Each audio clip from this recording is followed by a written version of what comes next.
Hi, my name is Emma. I'm going to be born on March 1st, 2022, the very same day that Texans choose a new lieutenant governor in the Republican primary. The question is, what kind of country will I grow up in?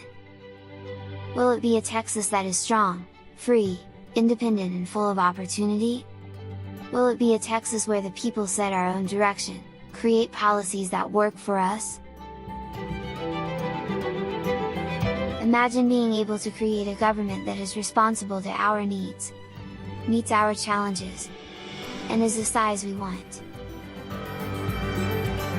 Or will the country I grow up in be ruled by 2.5 million unelected bureaucrats, far off in Washington, D.C., and a disconnected political class in Austin, dictating how we live our lives, leaving our border unsecured, and taxing us out of our homes? Will it be a Texas filled with unlimited potential and opportunity, where I will be free to choose my direction in life without the government standing in my way? Or will I be under the thumb of oppressive federal and state regulations, dictating my every move, and political cronies choosing winners and losers? What kind of financial stability will the country I grow up in have? Will the money I earn be taken by the federal government and used for wasteful programs in places like California and New York? Or will my money stay in Texas, and be used to make Texas a better place? We're already the 10th largest economy in the world. Can you imagine what an independent Texas economy would be like without the costly federal regulations we're constantly having to deal with? Will the country I grow up in allow me to reach my full potential? Let me have some say in what my life will be like? What freedoms I have, and allow my voice to be heard? Imagine how people would feel about voting, if they actually could make a difference, and be involved in their own government. Imagine government officials really being accountable to the voters. Will I grow up in a Texas, where decisions about our future are made by the people who care most about Texas, the people who live here? On March the 1st, every single one of us will be asked to make a choice between two futures. It's a choice based on who you trust to make Texas a better place today and for future generations. An unresponsive political establishment, or candidates like me who will put Texas and Texans first. A vote for Dan Patrick means we stay with the present system, firmly under the thumb of the repeated failures of a federal government heading rapidly in the wrong direction. A system that leaves our border wide open, taxes you out of your home, forces unconstitutional mandates on our people, and removes your choices in how your children are educated. A vote for me as your next lieutenant governor means we begin the process of choosing a new direction for Texas. It means that we can make the decisions that are right for us, for all of our citizens, and for children like Emma. When March 1st arrives and I become the newest Texan, please vote for Daniel Miller. For yourself, for Texas, and for future generations of Texans like me. The country you choose for me to grow up in now, will make a big difference in my future. Please choose wisely.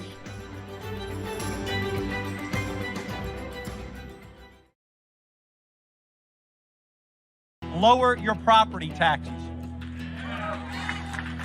And we're going to get that done. A report by the House Ways and Means Committee predicted many homeowners would see taxes increase regardless. But this session, we are going to take a major step in reducing your property taxes because people need to be able to afford to live in their homes and operate their businesses without being taxed out of them. We will pass major property tax relief. I studied the property tax plans for about 50 governments, cities, counties, and school districts, and I could hardly find any that aren't raising taxes. As your lieutenant governor, I will pass legislation to cut property taxes again next session.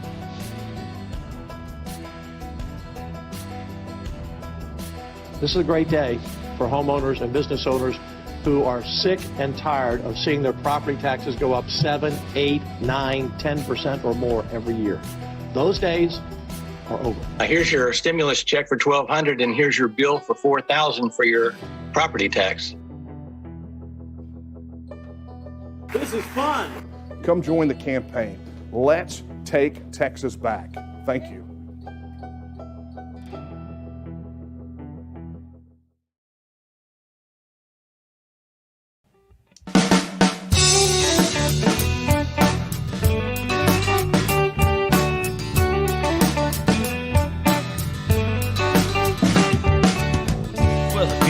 power, whether red or blue.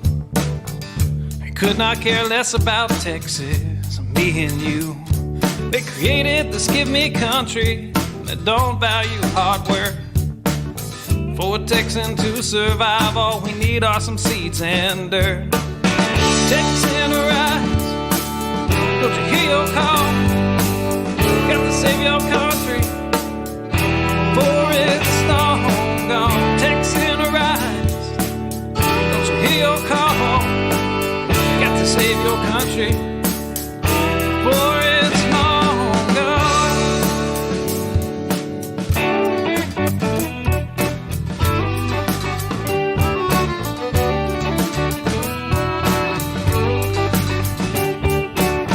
We believe in family and we value our community. Gladly lend a helping hand to a neighbor in need. And we don't believe that government should provide for all of society's needs. No, it's the pride of a Texan to give to others voluntarily. Texan rise, don't you hear your call? Gotta save your country, for it's long gone. Texan rise, don't you hear your call? Got to save your country, for it's long gone.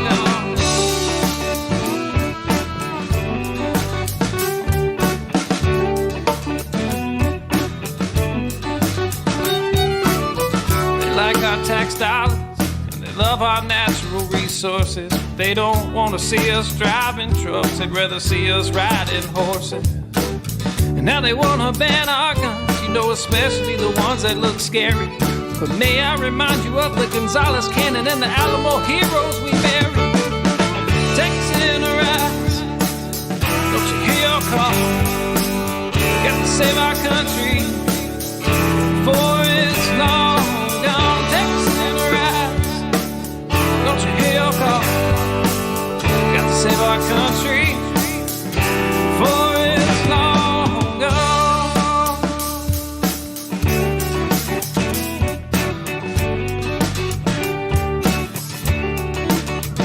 This last verse is straight from the Texas Constitution, Article 1, Section 1 and 2.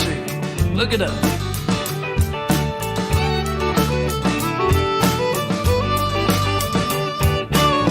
Texas is an independent state, yet presently we suffer.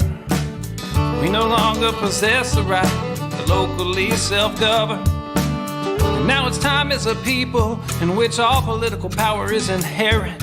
And in such manner we find expedient, we reform or abolish our government. I said, Texan rise, don't you hear your call? Got to save your country, for it's long gone. Texan rise, don't you hear your call? Got to save your country, for it's long gone.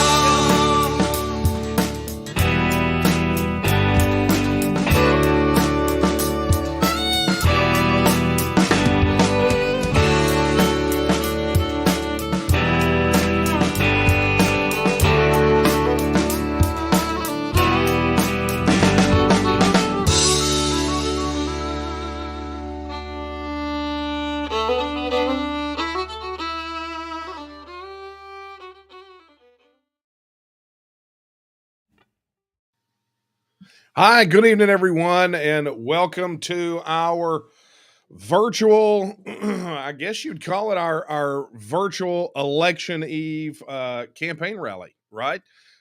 We've got a full hour of wonderful discussion about the campaign. We're going to talk about what to expect tomorrow heading into Election Day. And going to be thanking a lot of special people, but, you know, special guests and everything else. For those of you who are just now joining, my name is Daniel Miller. I am a sixth-generation Texan. I am a husband, a father, a technology consultant by trade. I am president of the Texas Nationalist Movement, and I am a candidate for lieutenant governor of the great state of Texas. And I just want to thank you all for joining us tonight.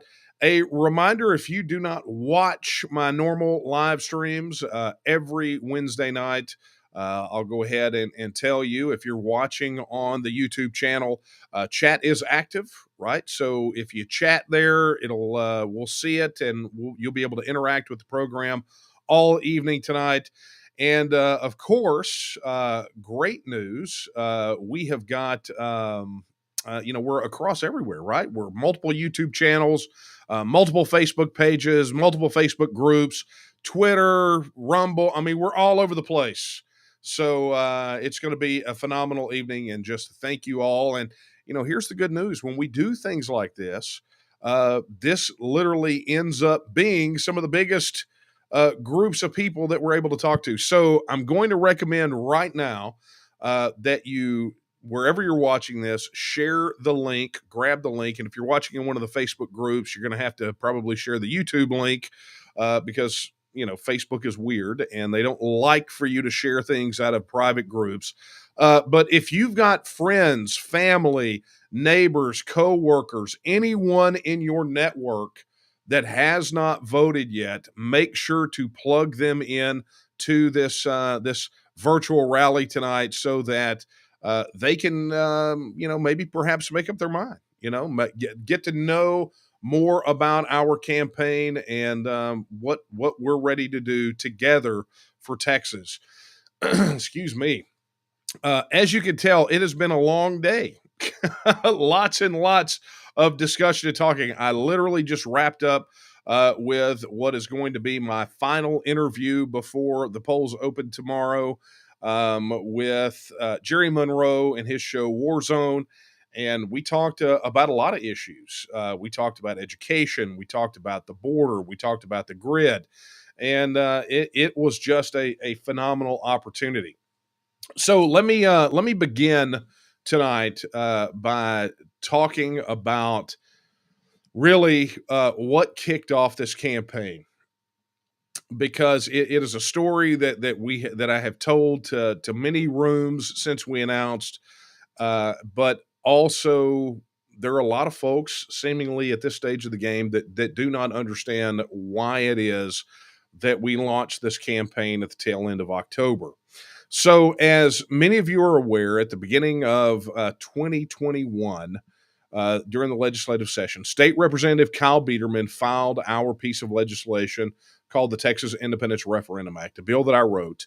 And in my role as president of the TNM, I went all over Texas promoting it. I mean, we were city to city to city, talking to overflow rooms about what a Texas referendum could mean, what the benefits were, and what the challenges were of our continued participation with this federal government that seems to want to grind us to powder.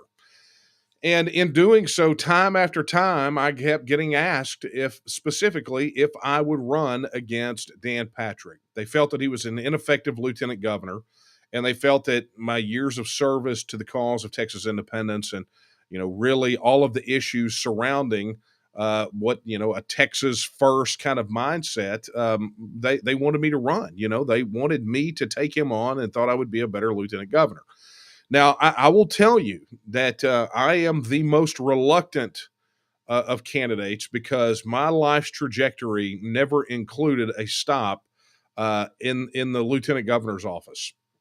But the cries became too much. And it culminated in an open letter that you can find on our website, right, at danielomiller.com. If you go to news, it's there. And I think maybe even the domain Stand for Texas will take you there. Standfortexas.com will take you there now, too.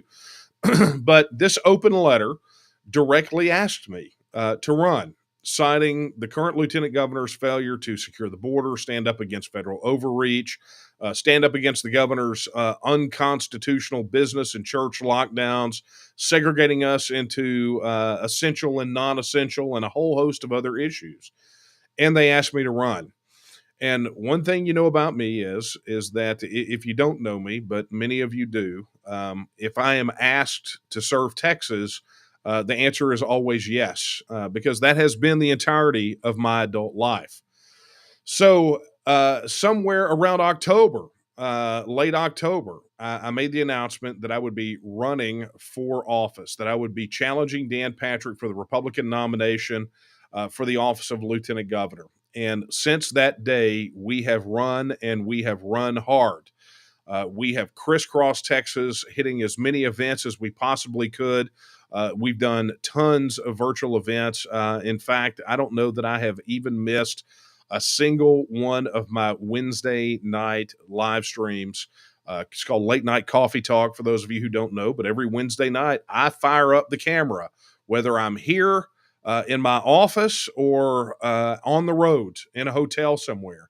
And I talk about what's been going on. I talk about the things y'all want to talk about. I answer questions.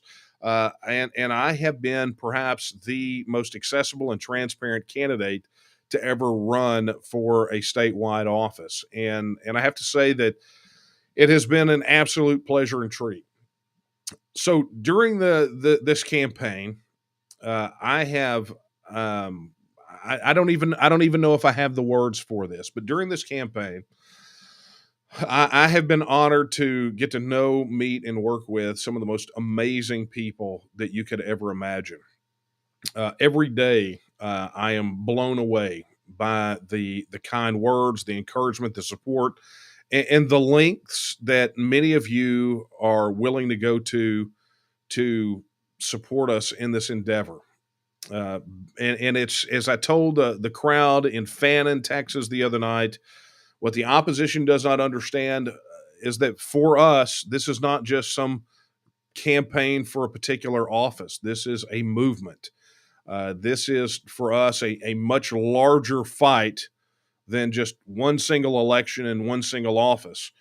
It is for us a passion to see Texas free and independent, to see Texas have good government, to see Texas be a self-governing independent nation, to live up to the words in Article 1, Section 1 that say that Texas is a free and independent state. And since we announced, the message that we have taken is that we as Texans should put Texas first. And we're sick and tired of the elected class and politicians that put Texas and Texans last, that prioritize their fealty to an overbearing, overreaching federal government and the donor class and the political establishment ahead of the needs of the people of Texas. We're tired of campaign rhetoric where you have people that say one thing on the campaign trail and behave a completely different way when elected to public office. So we are here fighting this fight together. You know, whether it's every one of you that made contributions to the campaign in any amount whatsoever, or those of you who out of your pocket went and printed your own campaign signs, or went to your own events that we didn't even know about to promote the campaign, or folks that have been out there in the freezing cold working the polls to advance the message, or to those like Dan and Daphne Armour who have shuttled me and gone around with me from all over Texas, or any of those, anybody else. I mean, I can't thank everyone. I will by name by the time this is all over with. But so many people have done so much, and it is truly, truly humbling. So, from the bottom of my heart, I want to take this opportunity to thank each and every one of you. I firmly believe that the next 100 years of Texas history are being written right now, and I believe that you all are the authors of that future that we are building together. So tonight is going to be a super special night for us. We've got, like I said, we've got comments streaming in from people that have voted. There's a poll that's live on the YouTube channel right now asking whether you voted earlier. We'll be voting on Election Day. And we have, like I said, we've got special guests, right? We're going to bring on here in a bit Claver Kamau Imani, who is not, you guys know him from the founder and CEO of both Raging Elephants and Raging Elephants Radio, who has been working his tail off as my campaign manager. We're going to have State Representative Kyle Biederman will be joining us. And of course, the Executive Director of the Texas Nationalist Movement, Nate Smith. I'm having him do a repeat because people continue to ask about the song that we play during Late Night Coffee Talk that has become the unofficial campaign theme texting Rice. We're going to bring him on and going to be talking about him. And then, of course, your questions and comments are going to feature prominently tonight as we gear up and get ready to go into the final time. I mean, look, less than 24 hours from now, we are going to know everything we need to know about this race. Barring, I guess, being super close, right? But the polls will close a little less than 24 hours from now, and they will start tallying the votes. And as they tally the votes, we're going to know. I saw someone mention or ask a question on social media yesterday, concerned about the polling and the issues and how the polls they see on all these races vary so wildly. And I told them, I said, congratulations. The most accurate and comprehensive statewide poll is going to be conducted on March the 1st. It just so happens that is the only one that matters. No more push polls, no more internally leaked polls, no more weird, stupid Twitter polls, no more, vote for this guy in this Facebook group or that person. There's none of that. It all comes down to tomorrow. So tomorrow, we will know about this time for sure. And of course, for those of you that are going to be around in the Houston area, preparing for the T&M's Texas Independence Day event at the Houston Livestock Show and Rodeo tomorrow night, volunteers, friends, going to be having an informal get-together at a venue called Poor Behavior, P-O-U-R, Behavior, appropriately titled, right? Where we're going to be gathering together and watching the election returns together. And we're going to have a good time. We're going to decompress. We're going to let off some steam. And we're going to let the Almighty do what the Almighty does, because at this moment, it is effectively in his hands. But until then, we've got work to do, right? We've got a ton of work to do. Now, something that everyone needs to bear in mind is this. Is that early voting totals are at historic lows, which means that a historic number of Texans did not early vote. So that means one of two things. It means either a lot of people are going to sit this election out, or number two, a ton of people are going to go out there and vote on election day.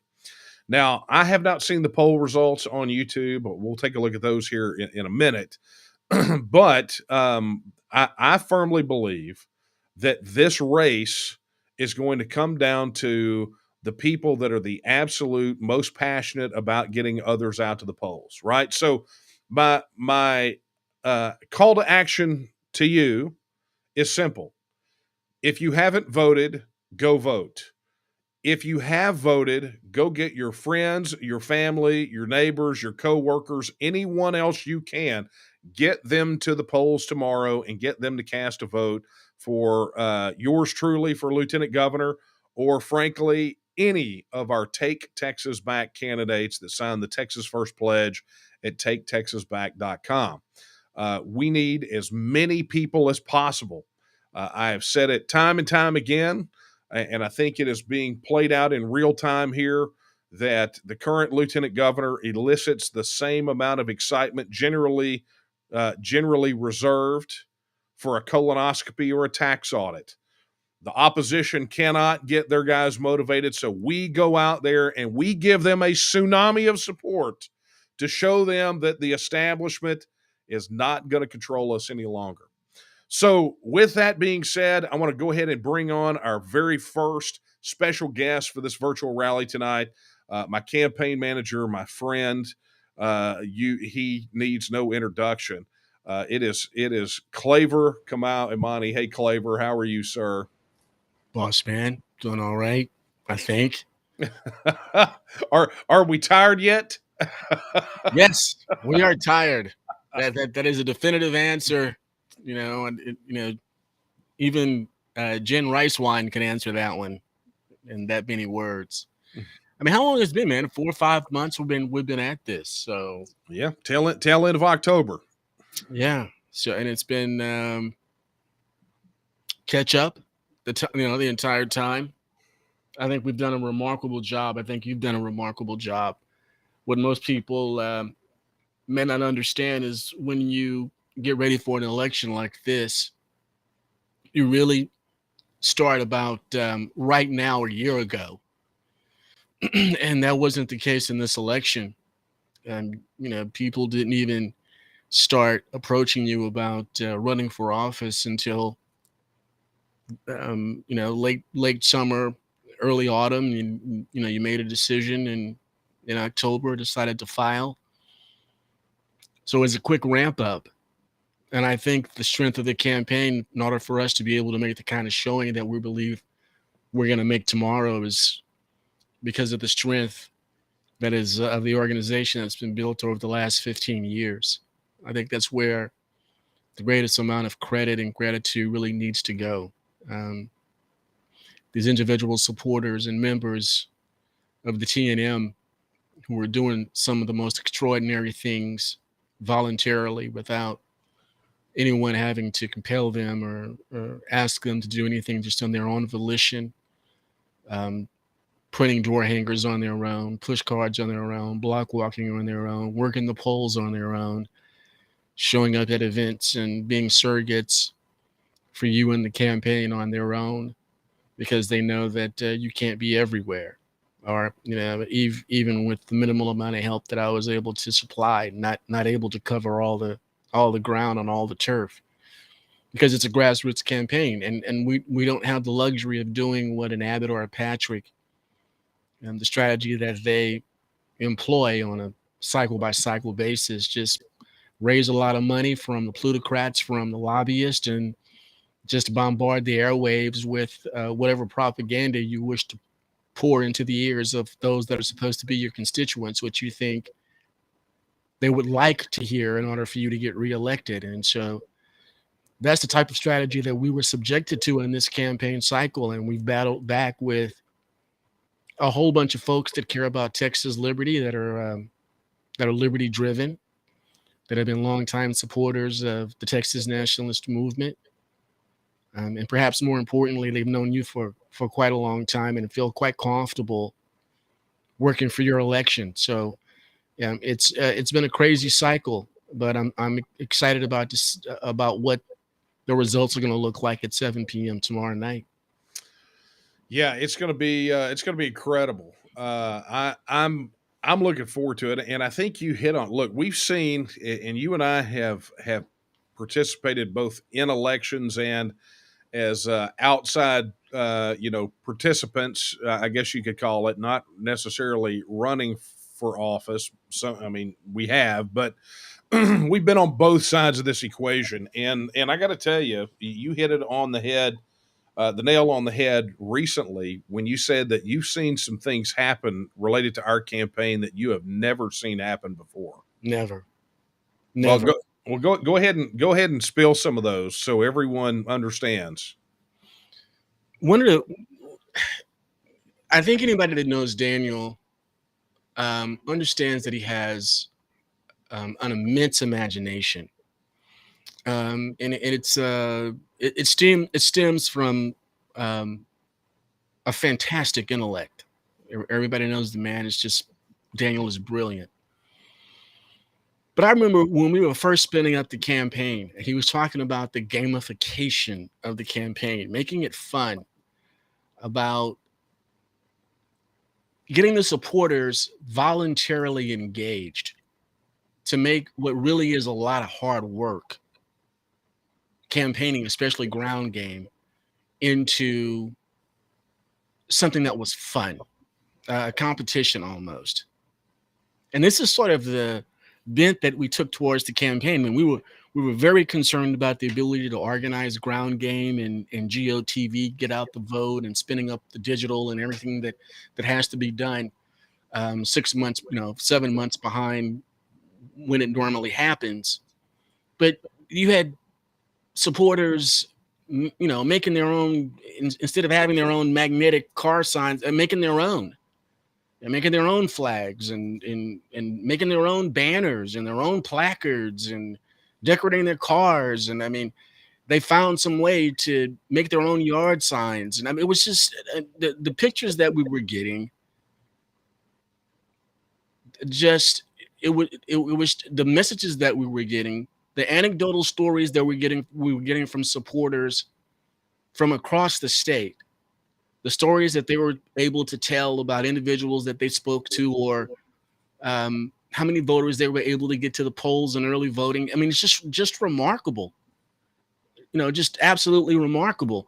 I mean, we can go through all the, the how tough it was to get some of these endorsements, some of these absolutely platinum endorsements that the campaign and Daniel was able to get. I mean, just this past weekend, the yanking of an endorsement from Dan Patrick and giving that endorsement to Daniel Miller based on a single live performance in front of the group in just an hour. I mean, that's it. We're taking it. No, Daniel Miller is the guy. We're taking it away from Dan Patrick, and the Republican, the Coastal Bend Republican Coalition giving it to Daniel Miller. I mean, I've never seen anything like that before, ever, in a campaign like this. I mean, when we talk about the potential of our success tomorrow, we have to say that it's all anecdotal. I mean, you're looking at an internal poll. You're talking $15,000 to $20,000 for one poll. So the only people that really know what's going on right now are those like Dan Patrick, who have the luxury of spending $20,000 or more on a poll or several internal polls for them to truly get an idea of what the landscape looks like. But then you look at something like Dan Patrick calling in the big gun on January 29th, Donald Trump. He saw something in order to pick up the red phone, pick up the bat phone, and call Donald Trump to come in and do a rally for him. It's not like this is October and Dan Patrick is in trouble from a Democrat challenger and potentially losing his office from a Democrat. This isn't a primary that it's Dan Patrick calling the president and asking him to come in and save his bacon, and Abbott asking him to come in and save his bacon, and Paxton and all the other incumbents that are part of the status quo, that are part of the Austin establishment, Moscow and Colorado, coming in and saving them. We only have the anecdotal stories, but they're so positive. They really are. And we had maybe 2 or 3 kind of like bad days in the campaign. We had a trip to Abilene last week, and we didn't think it was as productive as we would have liked it. And then the next night, you get what happened in Corpus Christi with the Coastal Bend Republican Coalition, to where they're changing their endorsement in less than 24 hours after hearing Daniel Miller speak live. Yeah. And breaking out their thousands of sample ballots or voters' guides and scratching it out by hand, scratching out Dan Patrick's name out by hand and writing in Daniel Miller and to distribute those. I mean, that's remarkable. It's humbling. It's humbling. Well, Claver, let me do this. It's the second of our special guests tonight. Someone who endorsed early out of the chute, who I have come to call a tremendous friend, and someone I think should be held up as a legislative example, definitely one of my legislative heroes, none other than State Representative Kyle Biederman. Hey, Kyle. Hey, Daniel. And, it's exciting. I remember my first race, and I knew the night before all the things going through my mind. And I'm just want you to know how proud I am of you and everybody listening. When you put yourself out, you are the candidate. Everything is on you. Everything that you do is going to be affecting you, your life, your family. And it's not easy to become a candidate, especially on a statewide office. I've never done statewide. So I just want you to know how proud I am of you and that you've stayed strong. I was listening earlier. You didn't miss a beat on your Wednesday night coffees. You worked hard, and that's what it takes. It takes working hard. The only thing that, and listening to Claver and some of the other things, it's just unfortunate that the Republican Party waits until the general election to have debates. You know, here we have the most important election is in the primaries for so many Republican office holders, like we have right now. I mean, Texas is a Republican state, and yet we don't. The media and our own Republican Party of Texas does not put debates out for the primaries, and they just wait for the general election. And by that time, we're stuck. So if you're a Republican, you're going to vote for a Republican. It doesn't matter what the debate says. And so it's just it's very unfortunate, and it's something that I'm going to be calling out as much as possible in the future because it's just not right. But you got something there. Wanna... You got something there. I mean, maybe it's something that we should be working on within the platform of the Texas GOP. We've got a convention coming up that the state party, or each one of the individual county parties or something has to conduct a proper debate, because Dan Patrick did not show up to not one single candidate forum in this election cycle, not personally. I only went to 2 where he had a surrogate there, and one of those he had a pre-recorded video. He never showed up to meet his constituents, or at least the common folk. I mean, he would show up for the big, big donor parties, I guess, or Abbott would go out to California. But to be with Daniel Miller on the stage or the other challengers that are vying for his job, no, it was beneath him, and it really showed a level of arrogance that you're underscoring here, Kyle. That, hey, tell us what you did before in the previous session that you believe justifies us rehiring you, and tell us what you would like to do in the next session that justifies rehiring you. And he never came out to a single event. Remarkable. Well, unfortunately, it is exactly what they do. They know before the campaign starts that they are not going to show up for any debates because they don't have to. But the biggest problem is the people have no opportunity to hear someone who's as articulate and knowledgeable as Daniel is. And so they never get that opportunity. And then we get to the general election. And of course, if you're a Republican, you're not going to vote for a Democrat. So what good is the debate there for the Republicans? That's only for independents, maybe. But really, it's too late by then. So I agree. Resolutions need to be, we need debates for state office holders in the primary by the Republican Party of Texas.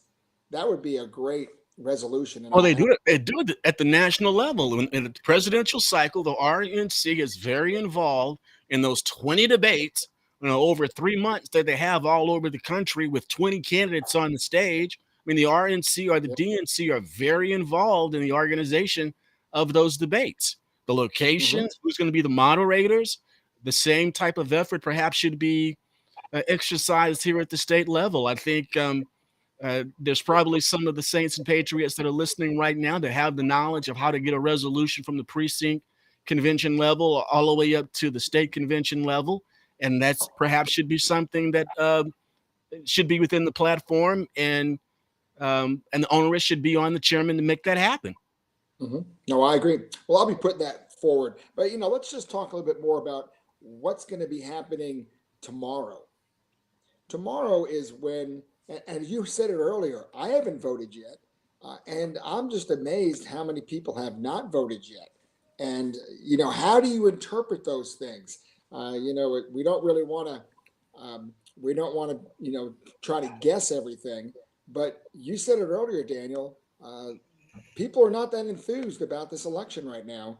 And, that's sometimes good for the incumbent, that you get more people that are excited about voting for somebody different than not excited just for voting for their regular person. And I don't know how you feel about that, Daniel. Yeah, the way that I think we have seen it, and not trying to read the tea leaves here, but just trying to look at a trend. Normally, these low turnouts, particularly in the primaries, is generally good for the challengers, and we have to remember, even the polling that was released from sort of the mainstream media sources, aka the establishment propagandists, showed Dan Patrick in trouble, right? I mean, 52% from those sources, and those are the same sources that had Abbott at 80 something percent. We know that that's garbage. Okay. So showing him at 52%, we know that his internals are showing him below 50%. And we know there's a chunk of people out there. So he's in runoff territory. And here's a good way to understand, sort of by painting the picture around it. Like this commenter says, Dan Patrick thinks he has it in the bag. Well, I would posit that Dan Patrick doesn't think he has it in the bag, because you don't drop $1 million on statewide TV buys if you think you're going to run away with it, especially if you're going to have a contentious general, which we know he is. You know, Mike Collier will very likely wind up being the Democratic nominee that whoever's the lieutenant governor nominee on the Republican side will have to face. And we can't forget that Dan Patrick almost lost to Mike Collier 4 years ago, right? I mean, he came within mere points of losing to the Democrats. So, you know, if I'm Dan Patrick, I'm not spending any money now unless I'm worried that I'm not going to make it to the general. And so if he's blowing money on getting Trump here and TV ads and all of that money that he's blowing, he knows what we know, which is this guy is in major trouble, which is good for us. And the low voter turnout has probably got him pretty nervous. Well, you know, something else to remember, you know, you talked about endorsement, and I was happy to endorse you right away. Many legislators are not happy with the job our leaders are doing, whether it's our speaker, whether it's the lieutenant governor, or certainly the governor. But how many legislators will speak out? They won't do it because they're so concerned about getting help from leadership. They're so concerned about moving up. They're so concerned about their legislation, or basically just being in the club. And so, again, how do voters really get to know the truth if the people that are on the inside that know what's going on won't tell the truth? I mean, you just go on and on and on, and you know why politics is the way it is and why these incumbents continually have an advantage, because they don't have to answer to someone like yourself. They don't have to debate with someone like yourself. And they know that the legislators that know who they are and how they act when they're in Austin are not going to say anything because they're scared. So this is, you know, and people ask me all the time why things are the way they are in Austin. But I'm going to tell you something else. I remember a couple months ago, I called you up and I told you there are legislators that are needing help in their district, Republicans, because they're getting hit hard on the Texit bill, on our Texit bill. And they're going, Kyle, I need some help. Would you kind of put a good word in for me? I mean, and these are people that didn't really support my bill. So obviously I'm not going to give them a good word on that, but you know, they're feeling it. So these other legislators that are running for office are feeling the heat from the voters on whether they supported or didn't support our Texas independence legislation. Yeah, I got to tell you, that's been, you know, it was funny. I was when we were in Abilene afterwards, we went and grabbed dinner with one of the volunteers, one of our local leaders out there, Lee Jacobson, who, by the way, is one of those folks who went and printed up mailers on his own and did his own mail. I mean, did all that. I mean, just again, I'm stunned by it. But you know, as we were talking about Lee, or as I was talking to Lee, we were talking about the Texan issue and how it has come up. And, you know, I have at a personal level known that this day was coming for a long time, but I'm nonetheless stunned that I'm living in the moment right now. Right. I mean, think about it. All three of Abbott's main primary challengers have endorsed what we've wanted, Kyle, a Texas bill. You know, two of the people in the lieutenant governor's race, myself and Todd Bullis, have come out in favor of it, and even told that to the Dallas Morning News editorial board, much to their shock and horror, which was hilarious. You know, you've got candidates for agriculture commissioner, general land office, railroad commission, you know, on down to state rep and state Senate candidates that have all publicly come out. And I think we're like at or over 90 candidates on this ballot right now that have come out in favor publicly of this issue. And, here we are. And you think about, I guess probably the moment during the campaign when I knew that this was going to be the thing for a lot of people was when we spoke at the candidate forum for the Alamo Heights Republican women in Joe Strauss's district, at the club that his mother was a founder of. Yeah. And they introduced me as the Texit guy, and they went nuts. And then when I gave my intro and I talked about Texit, they went nuts. And then when they asked me the Texit question and I was able to tell them about the constitutionality of Texit in 90 seconds, they went nuts. And on paper, it should have never worked, right? I mean, I never would have seen it, but in the most establishment of establishment places. But, this goes to the fact that this is an issue. People are sick and tired of federal overreach and weak leadership in Austin that allows it to happen. And so I have to say that I am extremely happy that Texit has become kind of a centerpiece during this cycle. Yeah. So I want people to understand that in Joe Strauss's backyard, yes, of all the candidate forums, okay, my nickname is the Purifier. Who gave it to me? Joe Strauss. And that's a whole different story, right? Okay. And then of all places, Daniel has a campaign event in Alamo Heights. That's where Joe Strauss lives.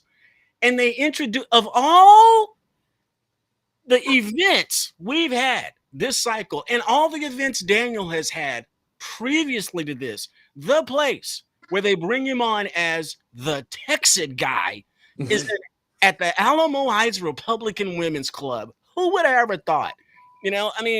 But at every pretty much every gubernatorial candidate forum or candidate event, it's the people that are asking these candidates about Texit. What is your view on Texit? At every lieutenant governor candidate forum, just about, they ask the question, where do you stand on Texit? And other candidates, whether it's land office or ag commission, it's the people. It's these organizations that are putting on these events for the citizens to learn of these candidates that are asking them the question. Nobody's twisting their arm. It's not like we're out there bombarding them with propaganda or payola to bring up the question of Texit. It's the people. I want to remind folks that in the 2020 platform, for the first time since who knows when, the Texas GOP platform speaks of the issue of Texit. I think it's plank number 65. This is where the Texas people are. Daniel has always said this Texit issue cuts weird, and we're seeing it in this election. It wasn't that Daniel, was making Texit the issue of the campaign. It became the issue of the campaign. Daniel? Yeah, I'm just I know I expected the day, but now that I'm living in the moment, I'm a bit stunned. And it's just like I told the reporter the other day about this issue. We are on an inevitable trajectory that's going to lead to the people of Texas having their vote under Article 1, Section 2. It's where we're going to be. It's going to happen at this point. But we can't. I'm sorry. Look at the freedom convoys going on, the truckers. Look what's going on in Canada. Of course, Look what's going on over in Ukraine, everywhere else. I mean, freedom is that's where it's all about. People are getting woken up to have it. How much of our freedom has been taken away from us? And there's only one answer to this. There's only one ultimate answer. And that's for people to stand up for their independence. Bottom line. Well, look, Kyle, I know we had you for a limited amount of time tonight. Do you have any final words of encouragement or calls to action for the folks that are attending tonight? Well, yes, for sure. As I said earlier, Daniel, running for office is something that only if you've done it do you really know what that is. And I just want to say how proud I am. And the people out there, you need to recognize that the voting booth is your private, secret place where you vote. And so it doesn't matter what pressure you're having from somebody else or pressure from some groups or feeling like you have to vote for a certain person. You're going to vote for who you feel is right in your heart. And that's what the voting booth is about. And that's what it needs to be. It needs to stay that way.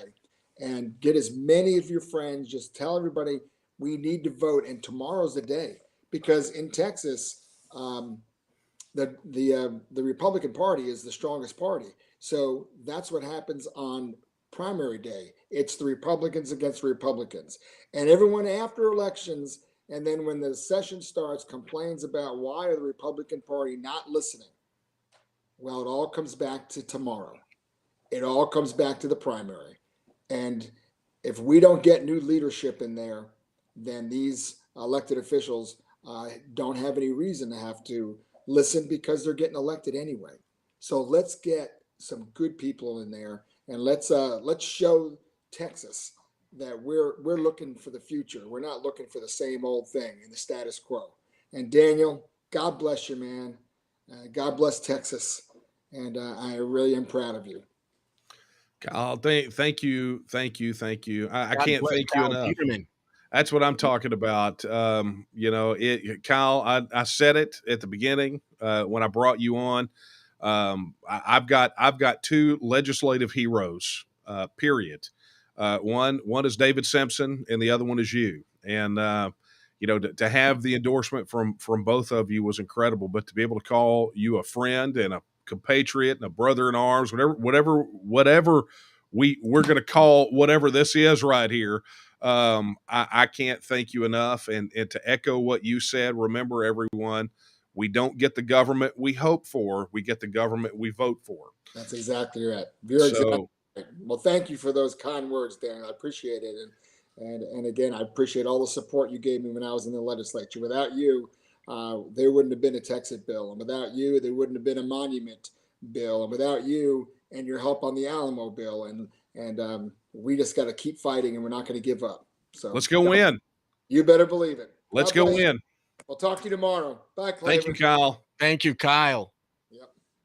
All right, everyone. State Representative Kyle Peterman there, who is, again, was right out of the gate endorsing. And, again, one of my legislative heroes, man. We fought some hard battles. So you heard Kyle, right? You heard what he said. So contrary to what some people are saying, we've been involved in these fights for a very long time, right? We've been involved in these fights for a very long time. I actually had to post the link on the TNM site today showing all of our history fighting on the Alamo issues all the way back to 2009, right? So this is not some Dan Patrick jump in front of the parade move or some Johnny-come-lately banging the drums. We have been working the issues related to monument protection and the Alamo and Texas sovereignty and the right to keep and bear arms and sound pro-Texas, monetary. I mean, we've been all over these things for many, many years. And so it's always been interesting to hear the criticism for people. It's like, well, you've been working at this 25 years. What have you accomplished? Well, it's really fun for you to sit inside the house I built and ask where I've been. If it were not for the work that we had done, you wouldn't have a place to complain from. Trust and believe. Well, Claver, you ready for our next special guest? Yeah, man. Well, it has become our unofficial campaign theme song.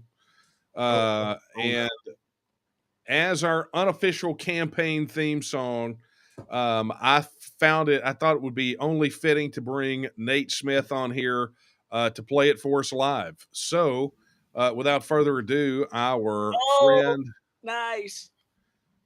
Look, it's Nate, and he's got his guitar and everything. Hey, Nate. Nate. We cannot hear you, Nate. Now we can hear you, but you're going to have to speak very loudly because he's going to be singing loudly. I'm good. Your internet connection seems a little on the jerky side.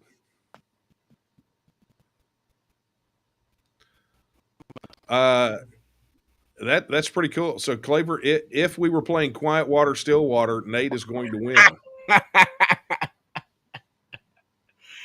I was worried about the campaign. Well, Sorry. well, I tell you what, let me drop Nate off real quick and let Nate get his connection sorted out, and we'll get back to him at the tail end of this thing and see if we can get him on here to play that thing live. It'll be great. I thought you were going with Liam Gallagher. I was like, oh no, here we go.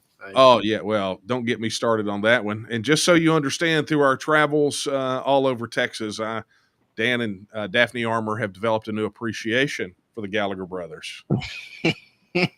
Okay, so I tell you what, while we're waiting on Nate, let me do this.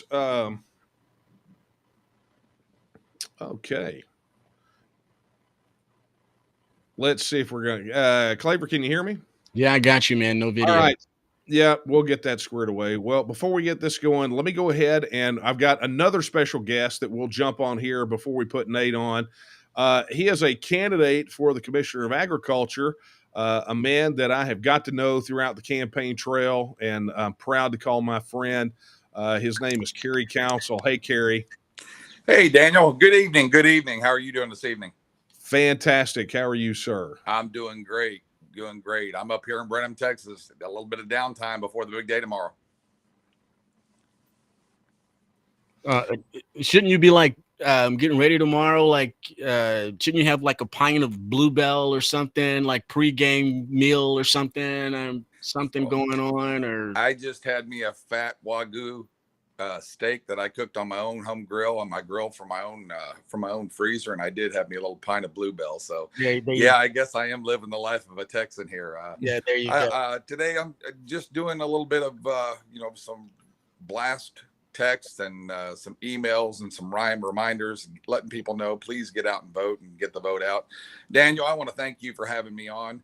You know, this race has been chaotic. I'm coming upon almost a year. I started in May, and this is my first real big race that I've ever run. I was on the school board for years, and I just got tired, like you. I got tired of the swamp, and decided I'm going to put my money where my mouth was, and really decided to put my money out there and self-fund my campaign and do it myself. And I when you're out there on the trail, you sort of feel lonely out there. You know, the candidates that really are true to your own personal morals and personal beliefs and integrity is what you do when the door's closed. You know, you find those type of people and you gravitate to them. And Daniel, I want to thank you because you've really become a friend of mine. I really want to let the people know that you really grow some kindred spirits out there, and you grow some bonds. And I'm proud to call you my friend, brother. Yeah, Kerry, likewise. I could say this before we got into this race. You know, that we were touring and doing meetings and things of that nature for the TNM, albeit not in such a compressed time frame. But there has been something decidedly different about this, and it's that we've been able to meet, personally for me, been able to meet folks like Kerry who care about Texas and who have a love and a passion for Texas that, you know, we didn't know each other before. I mean, we literally met for the first time out on the campaign trail. And I'm going to tell you guys something. Kerry Council is one of the hardest working candidates that I've ever seen, doing sometimes 3 events in a day. Just has been a phenomenal campaigner, but more than that, he's become a friend. And you know, I say all the time, I tell this to you, tell this to Chad, so many of these guys, is that, you know, if we don't look out for each other, who's going to look out for us? And it took on a whole new meaning when one of the candidates was killed in a car accident. I was going to bring that up. Yeah, it's sort of, it could have been any one of us out there. We're all, you know, we're running from text lines to Brownsville, from Beaumont to El Paso. We're running everywhere in between. We're running with 3 hours of sleep at night. We're doing multiple events per day. I've got 47,000 miles chalked up on my vehicle. Those are personal campaign miles that I've kept track of, that I've clocked myself. I've done 5,800 miles in the last 11 days, just myself, and just keeping track of the miles that I'm doing. And I'm fortunate to have people around the state because of my involvement in agriculture. You know, I'm here on my ranch this evening, sort of doing a little downtime, doing a little work on the computer myself. I was supposed to go to Cuddy Johnson this evening with my family down at the Houston Stock Show, but I decided to put that off until tomorrow. We're going to have our campaign our campaign watch party tomorrow. Dr. John Spires is going to be down there with us, and we're going to have our campaign watch party down there. My son is actually going to scramble at the Houston Stock Show tomorrow night, so it's going to be a family event. We're going to bring in a few more candidates down there, and we're just going to watch it from down there in Houston Livestock Show. What better place? What better to run for Texas Ag Commissioner than to have your watch party at the Houston Livestock Show and Rodeo? I mean, I couldn't say that. It's the nature of the beast. I tried to call Houston and say, is there any other night that my son can scramble except March 1st? And they said, no, sir, we've already got you scheduled. I said, well, buckle up, son. Here we go. Put the spurs on, and we're gonna do our watch party right there in Houston. So it's been a pleasure to meet you and the people that I have on the road. It's quite touching about Sarge Summers, because that could have been any single one of us out there running up and down the road. And we all share each other's cell phone numbers, and it's been like family. We check on you. Hey, did you make it home? Is everything safe? Do you need anything when you're on the road? And that goes from the Supreme Court judge all the way to you and myself, the land commissioner candidates, senators. We share each other's number because we've become family, and it's a kindred spirit, and it's something that I'm going to cherish the rest of my life. One of the things that I told myself in this race, win, lose, or draw, it's a God thing for me. God put me on this path. God told me that I need to follow this path. God, if he wants me to do this tomorrow and I'm going to win this tomorrow, it's going to be on God's plan. If it's not meant to be, God's got bigger and better plans for me. But I'm doing this for the American farmer. I'm doing this for the Texas citizens, and I'm doing this to get the foreign investment out of Texas land. I'm sick and tired of the foreigners coming over and taking over Texas property. And my dad asked me, he says, son, he says, you're getting ready to retire at the college. Why in the world would you want to put your name in the political arena? I said, Dad, who else is going to do it? I'm a college professor. I teach economics. I'm in the ranching industry. This is what I do. And he said, but you don't need to. I said, you know what? You're wrong. I do need to. This is God's calling, and this is what God's called me to do. And that's why I'm here. And that's why and I would never have met you. And it's been such a pleasure to meet you and several of the other candidates on the campaign trail. Well, I appreciate you more than I can express, Kerry. Thank you so much, and appreciate you hopping on here. Final quick call to action for the people that are watching tonight. Well, I want them to make sure you get out and vote tomorrow. It's very, very important for the integrity of Texas, for the integrity of your food source, for the integrity of the water supply. Everybody's involved in agriculture, whether you know it or not. If you eat, you're involved in agriculture. My name's Kerry Council, and I'm running for Texas Agriculture Commissioner, and please vote for me on the ballot. I would greatly appreciate it. Daniel, it's been a pleasure to talk to you tonight, and I really wish you the best. Good luck, my brother. If I can make it down there, I'm going to be in your neck of the woods. If I can make it down there, I'm going to come out and see you, but it looks like I'm going to be held up at the Houston Stock Show, but I will be expecting my phone call tomorrow night. I will be calling you, win, lose, or draw. We're going to touch base. That's okay, because March the 2nd, Texas Independence Day, we will have a tent at the Houston Livestock Show and Rodeo. So come on out, and that includes everybody. Information's on the website. Well, hey, you know where I'm at. I live in Brenham, Texas. That's where Washington on the Brazos is at. Here we are at the birthplace of Texas. I'm right here in my home. So it's sort of catch-22. Do I go to Houston Livestock Show and Rodeo another day, or do I come back up to the birthplace of Texas? I'm caught in a quandary here, brother. But I will be touching base with you tomorrow, and I love you more than words could ever, more than I could say in ever words. Well, we love you too, and take care. And I will talk to you tomorrow night, sir. Wish you the best. Good luck, brother. Take care, Kerry. Thanks. All right, Claver, that was our candidate. That was candidate for Agriculture Commissioner Kerry Council, dropping in as a special guest to give us all words of encouragement and but telling the truth. I mean, really telling the truth. I mean, the hard work that it takes in his case, where they're, in self-funding, or in our case where my last calculation was our average donation was $83.30. And what it takes to go out there and try to spiderweb Texas to get the people to know you and hear you. It's hard work. It's grueling. It's sleepless nights. It's it's driving from Abilene to Corpus Christi, in a day or something. I mean, it's a crazy kind of schedule at the beginning of the campaign, when we're just trying to coordinate the schedule with the lead of Kara on it. I mean, we're looking at the schedule and it's like it's a Rubik's Cube. How do you figure this thing out? You know, you're all over the place. It's hard work to be elected a public servant. It really is. Kerry hit the nail right on the head. Well, I love it, man. So, all right. I think we got Nate back. So let's give him let's get him on here. Here we go. Okay, Nate. I am a terrible lip reader, sir. This is gonna make singing your song fun. That is not going to work too well. Ah, bravo. Am I back? Yes, we have audio and we have Nate Smith. Okay, so as we said in the intro before we tried to have you on, you know, Texan Arise has become sort of the unofficial campaign song.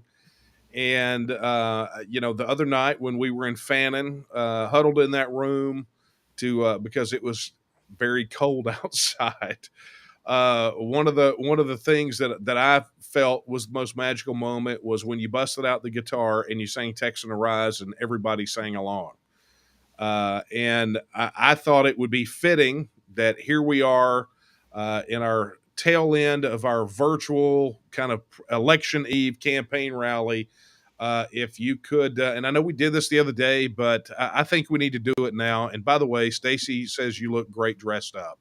I was going to mention that, but I didn't know if it was going to be appropriate or not. Because here, we'll even make it more awkward for Nate. There, it's on the screen. Sometimes I gotta try. Well, so Nate, why don't you go ahead and take it away? Give us some Texan Arise. All right. Can you hear any guitar on your end? Oh yeah, we're good. One sec.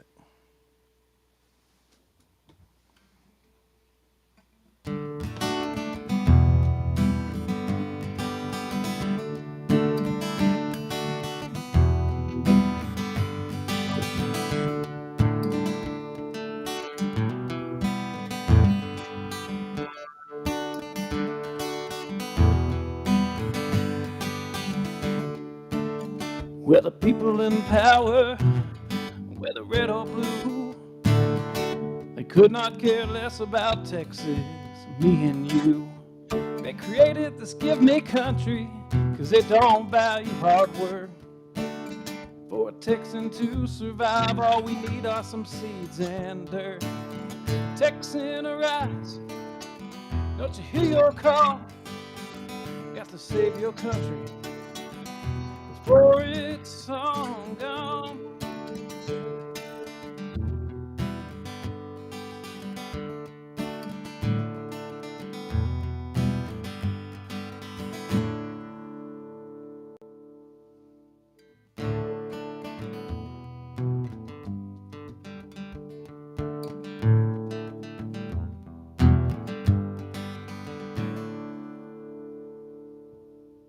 Hold on there.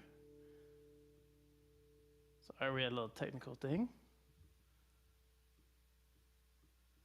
Okay, it's not responded, so let's try this.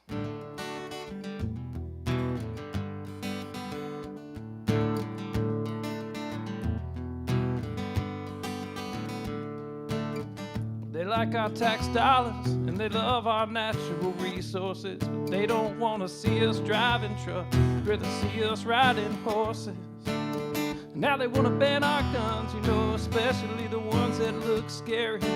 May I remind you of the Gonzales cannon and the Alamo heroes we buried. Texan arise, don't you hear your call? Got to save your country before it's long gone.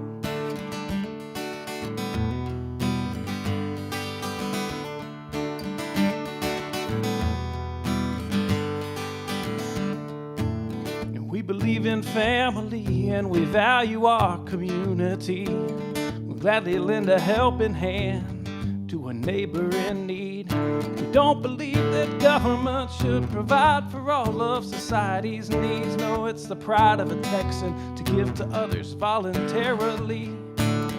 Texan, arise. Don't you hear your call? Got to save your country before it's long gone.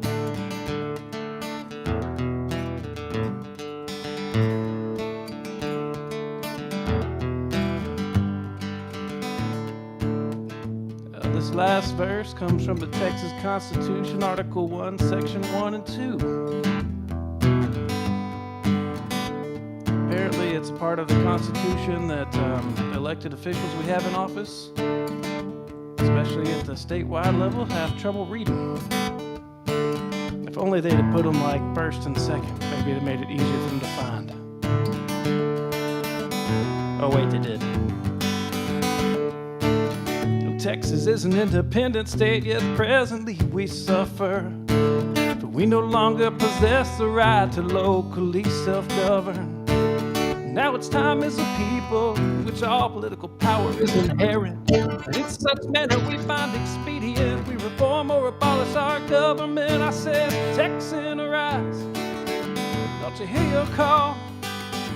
Got to save your country before it's long gone.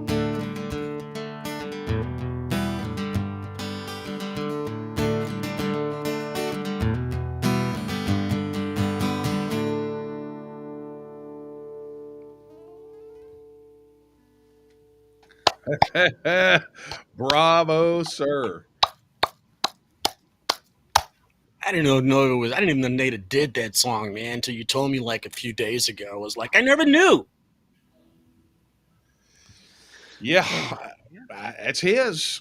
Yeah, imagine me when he busted it out the first time in the office. I never knew.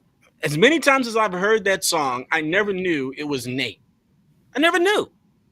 I didn't think the man had it in him. I'm shocked. You know, he's sitting right there. That could be borderline insulting. He's literally, he can hear you. I don't know if you realize you're not on mute. I'm being transparent. I never knew. I mean, I didn't. I mean, because you sit around Nate, and he just kind of, he just kind of sits there. And I mean, he talks when talked to, kind of thing, And then all of a sudden, he breaks out a sixth string and starts belting something out, and is like, who is this guy? Okay, well, honestly, the most hilarious part of that comment was you just described Nate as a piece of furniture, which is not very nice, Claver. Why are you trying to start a Oh my goodness, are we in a Twitter war now? One of the best kept secrets I ever in the TNM that Nate did the song. I never knew. I'm just that's not the only one. Let me tell you. So Nate, as we're wrapping this up, let me just go ahead and let everybody know Nate has an entire album full of those songs like that he has not released. And, I don't know, maybe some appropriate pressure on behalf of the people could be applied to him to drop those songs, do something. I don't know, but there's some great ones. And I got to tell you, you've never seen these songs played until you've seen him with his guitar on a one wheel in Alamo Plaza playing them. Do the album, Nate. What's the problem, man? There've been some snags, but yeah, I would like to get it out there. Well, so let's do this because we're a little over time, and what I want to do, Nate. That song has become like I said, the unofficial kind of campaign anthem, and frankly, the anthem for the TNM. So, as we get ready to everyone just kind of getting geared up in less than 24 hours, I mean, we're, 12 hours away-ish from polls opening, maybe not even.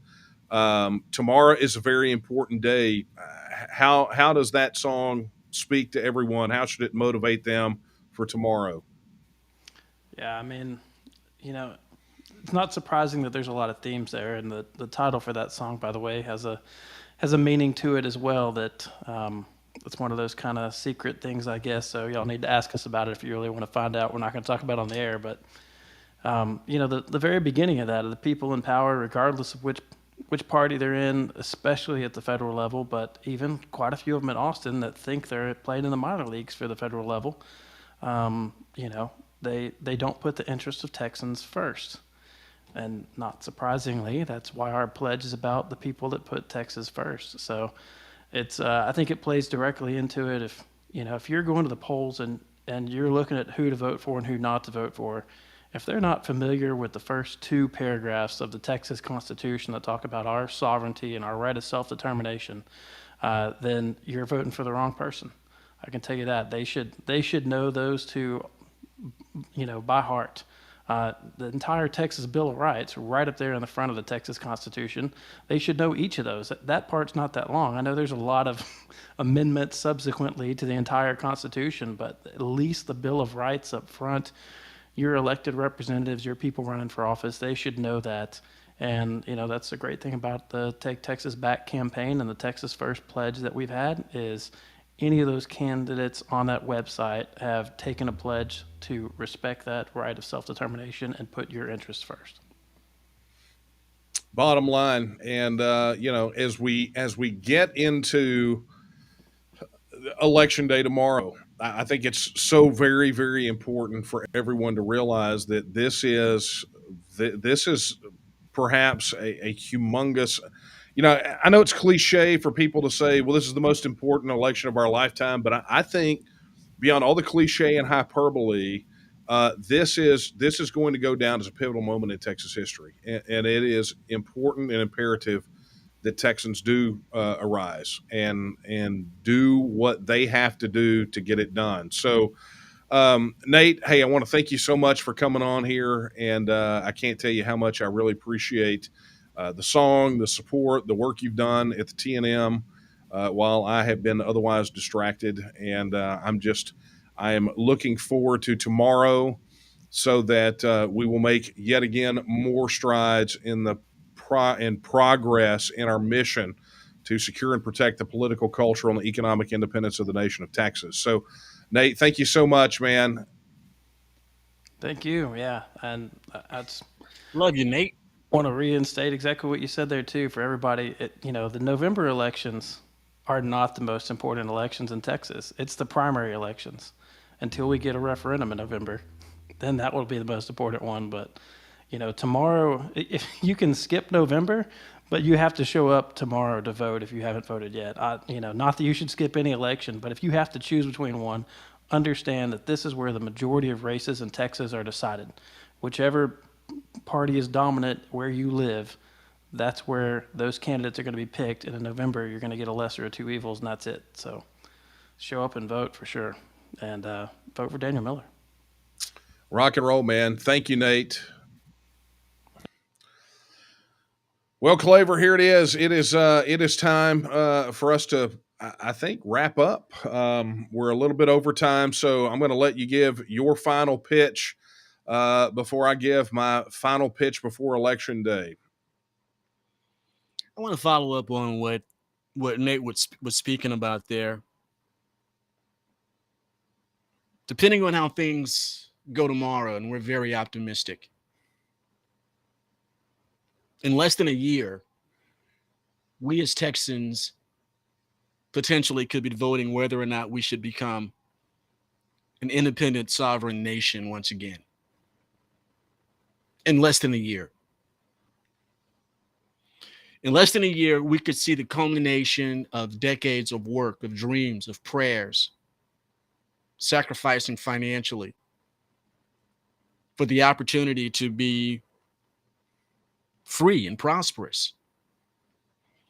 I support the TNM and I support Texas and I support Daniel Miller because in the waning years of my life, I would like to truly experience what freedom feels like. To really live free. And I don't think any of us that are breathing right now have ever experienced that. And the only solution, the only way to that desire is to elect Daniel Miller as lieutenant governor, a very strategic decision. No, not to run for governor, because The mischaracterization, the misnomer, the misunderstanding is that the governor has all the power in the state. No, the most powerful constitutional position in Texas is lieutenant governor, the president of the Senate that controls the flow of all legislation. In less than a year, what everybody has been working for, what Daniel Miller has been driven by for 25 years, could become a reality. And it all depends on how Texans vote tomorrow. It would be something historical, world history making. It would shock the planet. And it would be a notification to all humanity that Texans believe in our Jesus-given rights of self-determination, and we intend to exercise that right. It's not that we're putting our hope into one man. It's not that we believe Daniel Miller is somehow our political messiah, our messiah of governance. It's just that in our Republican form of government, we have to get behind someone that we believe is properly attuned to us, has their compass set in the same direction as us towards life, liberty, and prosperity, is a servant of God, therefore qualified to be a servant of the people, and to get out and vote for that person to carry forth our torch of independence. And that man is Daniel Miller. It's been a long time coming. Something historical can happen tomorrow. The eve of Texas Independence Day could bring another era of Texas freedom, of liberty, an evolution, a revival of liberty in what's really supposed to be an oasis of such, Texas.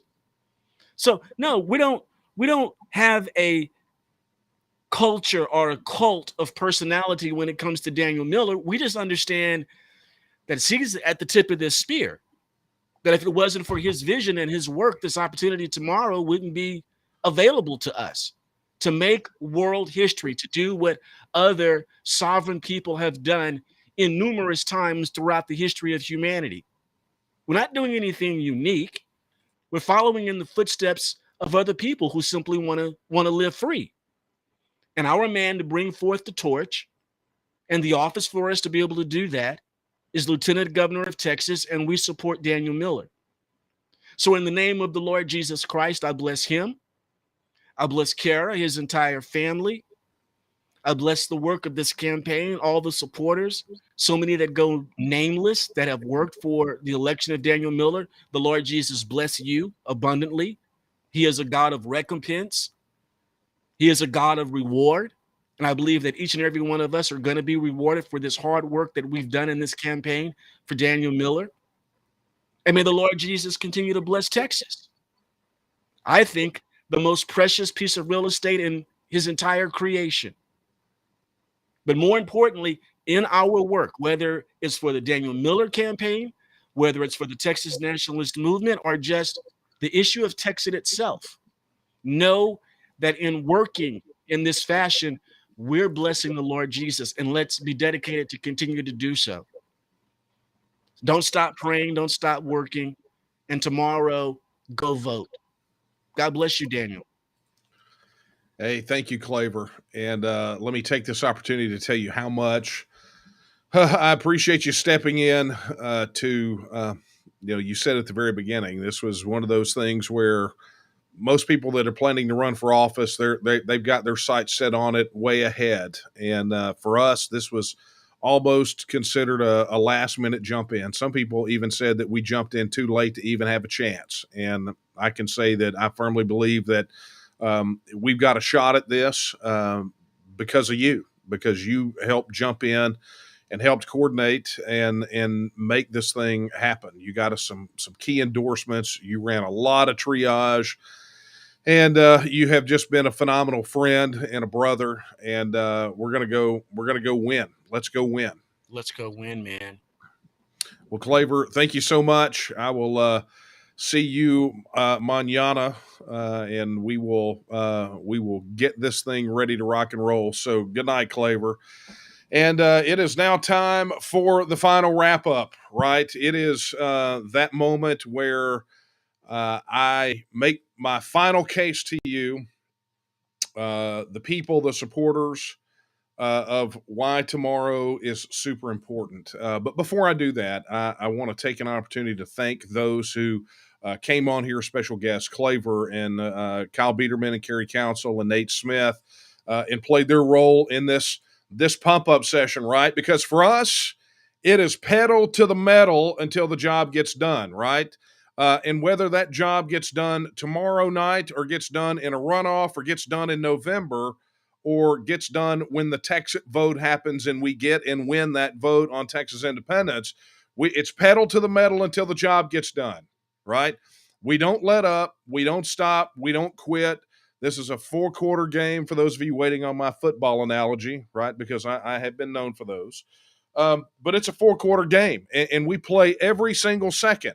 We don't cede an inch of ground, and we play it until the job gets done.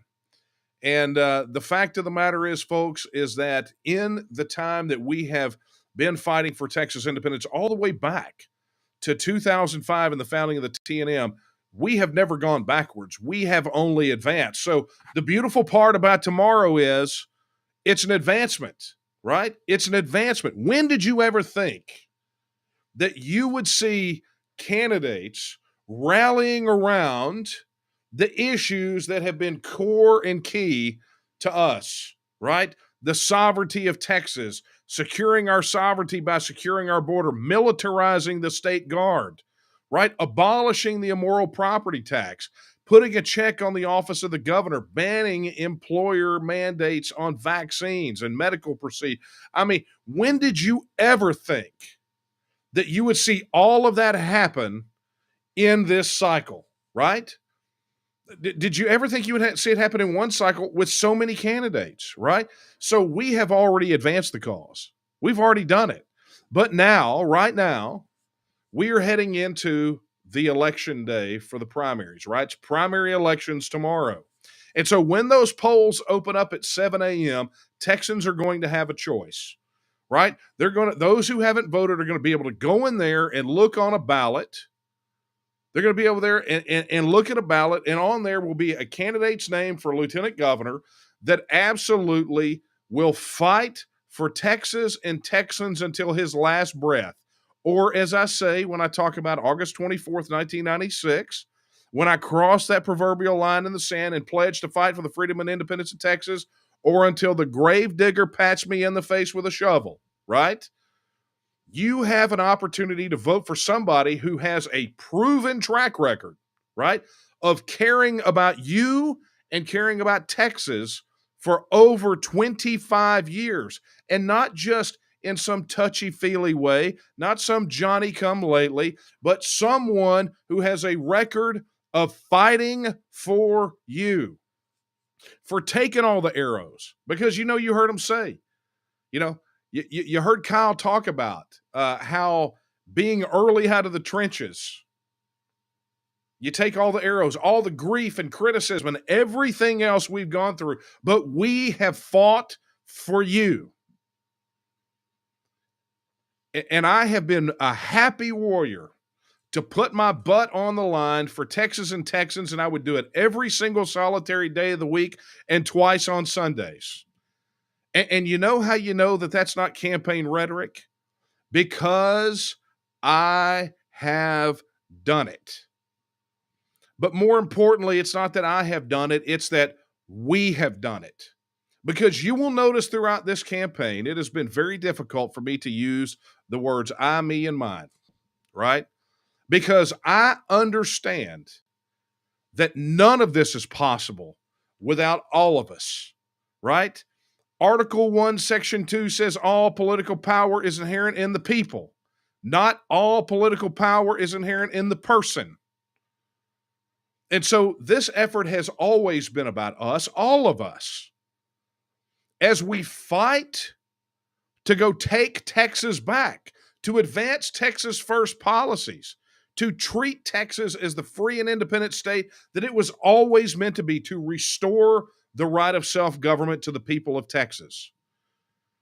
And so the only way, because I can't possibly ever thank all of you enough for your consideration, for your support, for your vote, the one and only thing that I could ever do to adequately express my appreciation is to exceed your expectations, to do everything that I have promised to do and more, to fight for you a little bit harder and then fight a little bit more, to defend Texas as much as I possibly can and defend it a little bit more. I have been the most transparent and accessible candidate for lieutenant governor that has ever run. And that is just an extension of the way that I've been in my life advocating for the rights and independence of Texas. So I pledge to you this, is that tomorrow night at 7:01 p.m., the minute after the polls close, I will continue to do for you and for all of Texas what I have done for the vast majority of my adult life. And that is fight for you, to fight for you to be properly represented from the state house to the schoolhouse, to ensure that our national security here in Texas is upheld, right? That we fully secure our border, that we make Texas strong and free and prosperous and independent, to give you a voice in how you are governed. If you're a parent, to make sure that you and you alone are the stakeholders in your children's education to determine where and what they learn. I 100% will fall on my sword before I fail you. And that's not just rhetoric. That's not just some recent conversion. That is my entire adult life. Since August 24th, 1996. And just because I may perhaps be your next lieutenant governor, you cannot, there is no expectation that will change, because I'm going to tell you what, I have faced tougher fights than a bunch of political establishment hacks in Austin. I have endured a level of persecution in those early days that is usually reserved for dissidents in China. But you know what? I'm still here. I've never wavered.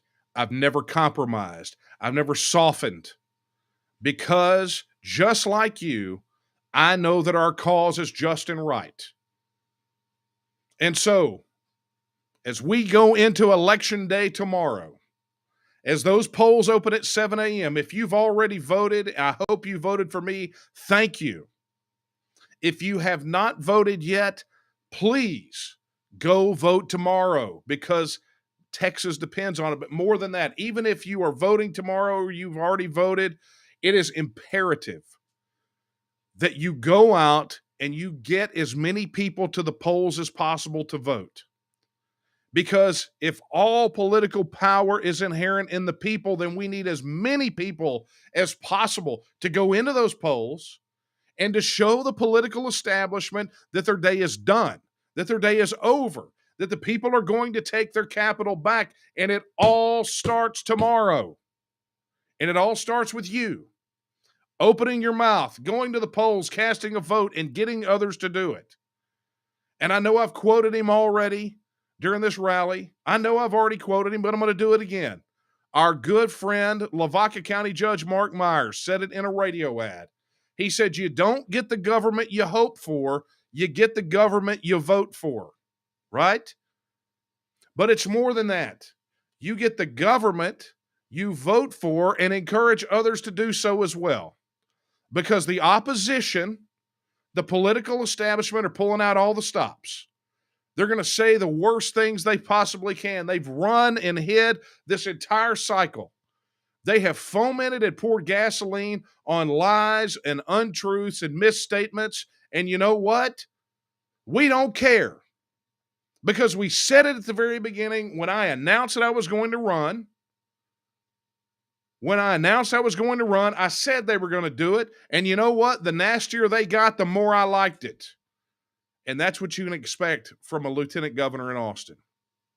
Somebody who has the experience, the policy depth, the knowledge base, and who is not just enamored with the idea of political office, but is part of a movement to preserve and protect a constitutional republic and the rights of the people of Texas, and who is unwaveringly dedicated to the political, cultural, and economic independence of Texas, who understands every single solitary word of Article 1, Section 2 of the Texas Constitution, which says that all political power is inherent in the people, and all free governments are founded on their authority and instituted for their benefit, and that the faith of the people of Texas stands pledged to the preservation of a Republican form of government, and subject to this limitation only: they have at all times the inalienable right to alter, reform, or abolish their government in such manner as they may think expedient, and that, my friends, is you.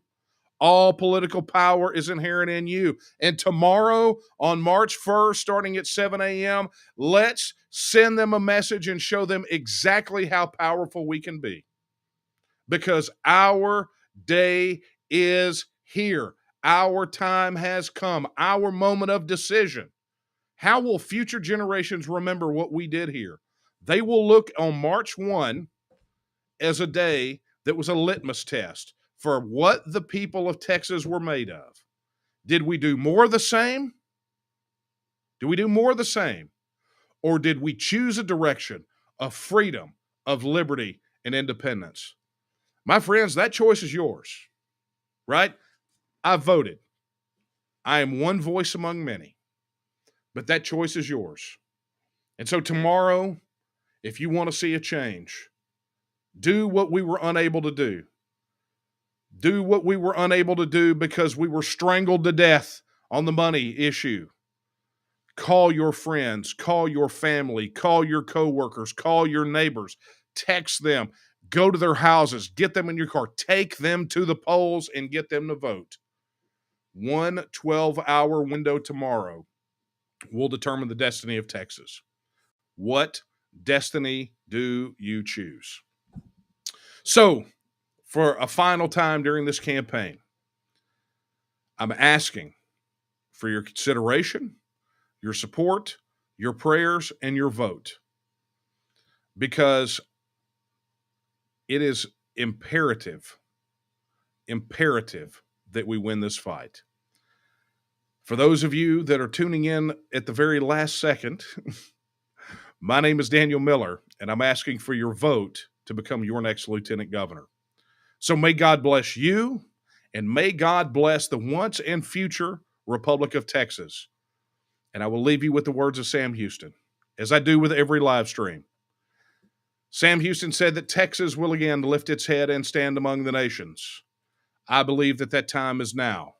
And the question is, will you stand with her? Good night, and God bless. Hi, my name is Emma. I'm going to be born on March 1st, 2022, the very same day that Texans choose a new lieutenant governor in the Republican primary. The question is, what kind of country will I grow up in? Will it be a Texas that is strong, free, independent, and full of opportunity? Will it be a Texas where the people set our own direction, create policies that work for us?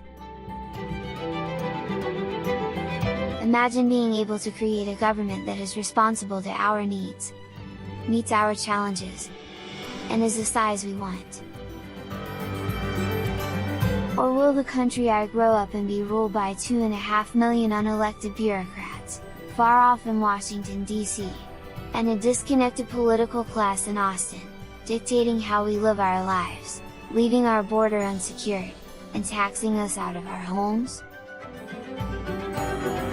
Will it be a Texas filled with unlimited potential and opportunity, where I will be free to choose my direction in life without the government standing in my way?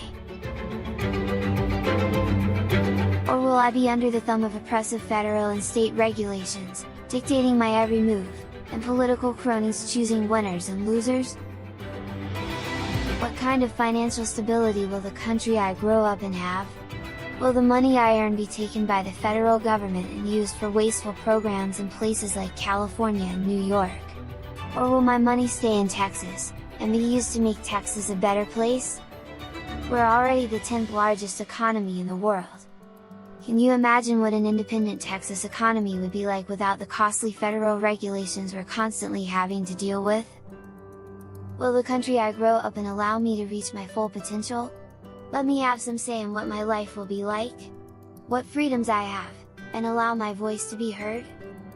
Imagine how people would feel about voting, if they actually could make a difference, and be involved in their own government. Imagine government officials really being accountable to the voters. Will I grow up in a Texas, where decisions about our future are made by the people who care most about Texas, the people who live here? On March the 1st, every single one of us will be asked to make a choice between two futures. It's a choice based on who you trust to make Texas a better place today and for future generations.